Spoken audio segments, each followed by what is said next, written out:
தொடர்ந்து பேசலாம். இது தொடர்பான கருத்துக்களை நம்முடைய பகிர்ந்து கொள்வதற்காக மூத்த வழக்கறிஞர் கே. விஜயன் இணைந்திருக்கிறார். வணக்கம் சார். வணக்கம். இப்போ குடியரசுத் தலைவருக்கு உச்சநீதிமன்றம் கண்டனத்தை தெரிவிச்சிருந்த நிலையில இப்படி ஒரு கேள்விகளை குடியரசுத் தலைவரும் கேட்டிருக்கிறார். இதை எப்படி அரசியல் ரீதியாக பார்க்க வேண்டியிருக்கிறது? முதலமைச்சரும் இதற்கு கண்டனம் தெரிவித்திருக்கிறார். இது இப்ப அரசியல் கொஞ்சம் ஒரு நிமிஷம் விட்டுடுவோம்.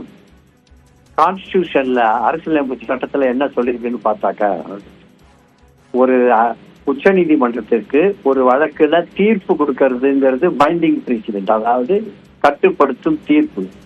இந்த வழக்குல கட்டுப்படுத்தும் தீர்ப்பை கொடுத்தாச்சு ஏற்கனவே.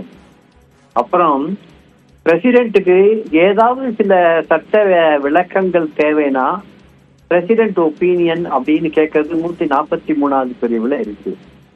இந்த பிரசிடென்ட் ஒப்பீனியன் கேட்கறதுங்கிறது ஃபர்ஸ்ட் ஆஃப் ஆல் இது வெறும் ஒப்பீனியன் தான், அது பைண்டிங் பிரசிடென்ட் இல்லை, அதாவது கட்டுப்படுத்தும் தீர்ப்பு அல்ல அப்படின்னு உச்ச நீதிமன்றம் கொடுத்தாலும். ரெண்டாவது, அது ஒரு மேல்முறையீடு அல்ல, அதாவது ஏற்கனவே ஒரு தீர்ப்பு கொடுத்தோம்னா அதுக்கு மேல மேல்முறையீடு பிரசிடென்ட் வழியா ஒரு கேள்வியை கேட்டு வாங்கறது அல்ல. இது ஒரு மிக மிக சட்ட அறிவு குறைந்தவர்களுடைய அறிவுரையின் பேரில் நடத்தப்பட்ட ஒரு விஷயம். மேபி கொஞ்சம் இழுத்து அடிக்கிறதுக்காக ஏதாவது ஒன்று பண்ணலாம், அது வேற விஷயம்.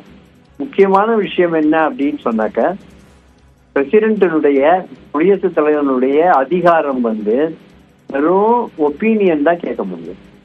அந்த ஒப்பீனியன்கிறது ஏற்கனவே கொடுத்த தீர்ப்பை எந்த விதத்திலையும் பாதிக்காது, கட்டுப்படுத்தாது, அதன் மேல் முறையீடு ஆகாது, அதனுடைய ரிவ்யூ பண்ண முடியாது.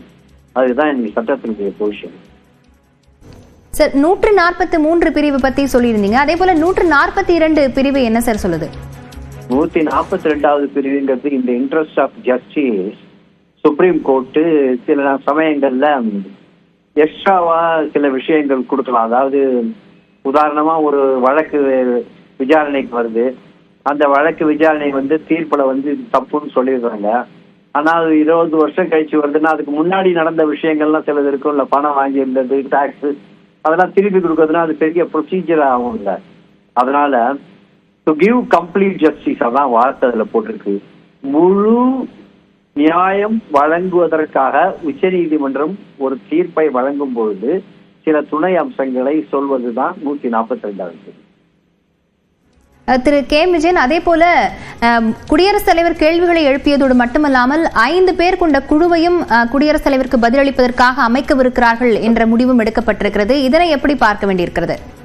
இல்ல, அவங்க 5 பேரை ஒரு குழுவை வச்சு பண்றது அப்படிங்கிறது ஒரு இதுவே இவங்க என்ன நினைச்சிட்டாங்க, 2 நீதிபதி 5 நீதிபதி வேற ஒரு கருத்து கொடுக்கலாம்.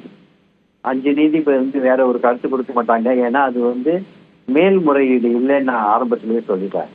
5 நீதிபதிங்கிறது இவங்களுடைய கண் தொடப்புக்காக பண்றது.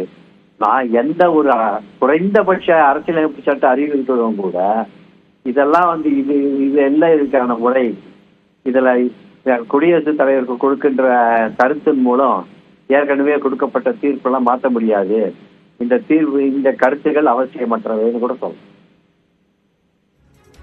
ஒருவேளை அந்த 5 பேர் கொண்ட குழுவினர் குடியரசுத் தலைவருக்கு பதிலளிக்கும் பட்சத்தில் அடுத்த கட்ட நகர்வுகள் அப்படிங்கிறது எப்படி இருக்கும் சார்?